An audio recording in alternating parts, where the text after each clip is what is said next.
Happy Halloween, everybody. I'm technically recording this a few days before, but this review won't be out until Halloween. But if you are watching it on Halloween, happy fucking Halloween. It is time to end 31 Days of Horror, and I could not think of a better one to end it off with than the movie that is literally perfect for this spooky time of the year.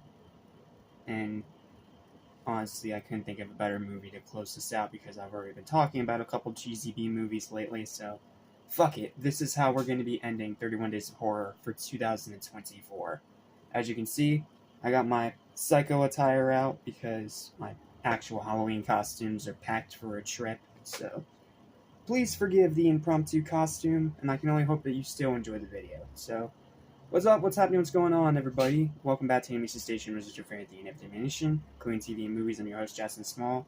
And welcome, my fellow ghosts and ghouls, to the final 31 Days of Horror review of 2024, The Monster Squad.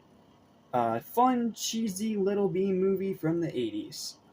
Yes, the third one in a row, because we talked about The Stuff, then we talked about Reanimator, now we're talking about this one. And yeah, it's a cheesy B movie, but arguably one of the best of its genre, and one of the best of its kind, because this is a movie that brings back the old classic monsters: Dracula, Frankenstein, the Mummy, Frankenstein's monster, Dracula, the Mummy, the werewolf. It brings back all the classic spooks into one movie. And it is as fun as it sounds, and it's as batshit insane as it sounds. You have little kids swearing. You have a ton of nods and references to old classic horror movies. You have smart characters that actually know what they're doing despite being children. You have cops in there because a cop is in every single horror movie to some extent. You have pretty much all the Halloween horror cliches you could possibly want here.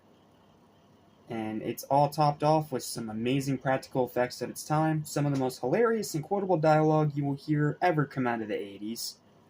And it's just overall a super fun time. So, I wanted to end this 31 Days of Horror on a positive note, especially since I had to talk about that piece of shit Beyond Reanimator recently. So, let's end it on a fucking high note, shall we? Here is my review of Monster Squad. And like I said before, it is a howl of a good time.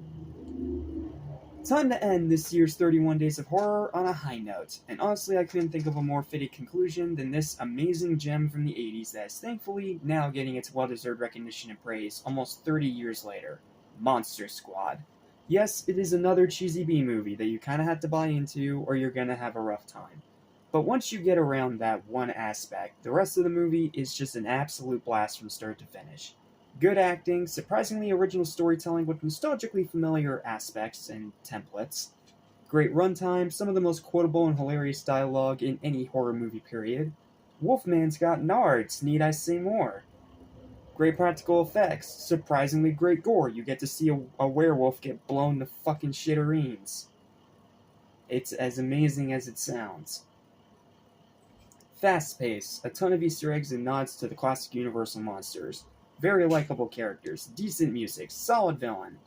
Not the best Dracula, but still pretty entertaining. Extremely high rewatchability. Little kids swearing without any restriction whatsoever. And a million other things I could point out that'd be spoiling the fun. This is a movie you just, again, gotta watch for yourself to know how great it is. However, like I said before, you do have to buy into the cheese, or you're gonna have a bit more of a mixed experience, because if you think about it critically, the movie itself is a mess. And this movie's one actual problem, despite being a B-movie, is its wildly inconsistent tone from scene to scene, with some being fittingly spooky, foreboding, with a great atmosphere, and others lighthearted, sappy, and a bit goofy. But that's a small price to pay for one of the most fun movies that I've watched in recent memory. Cheesy, referential, funny, dark, gory, over-the-top, and endlessly entertaining. This is simply the perfect movie from Halloween. Track down the DVD or VHS, gather up some friends, and enjoy the ride. Happy Halloween, everyone.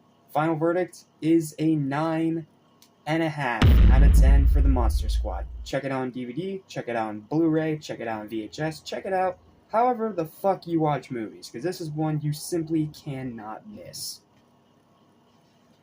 Well, that's it. And that is going to conclude another year of 31 Days of Horror. I just gotta say, thank you guys so much for watching all these reviews. This is arguably the most successful 31 Days of Horror we've had so far, even though we did have some pretty successful reviews on last year's. But I feel like this is the one that's been the most consistently successful.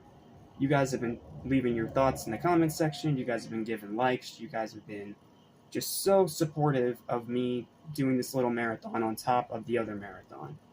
And I appreciate all your support. Thank you guys so much for over 900 subscribers. That still blows my fucking mind. And, well, thank you for joining me for yet another year where I get to discuss horror movies. One of my favorite genres ever.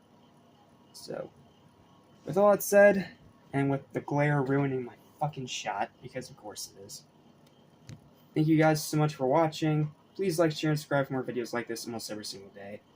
And sayonara until November. And of course, happy fucking Halloween.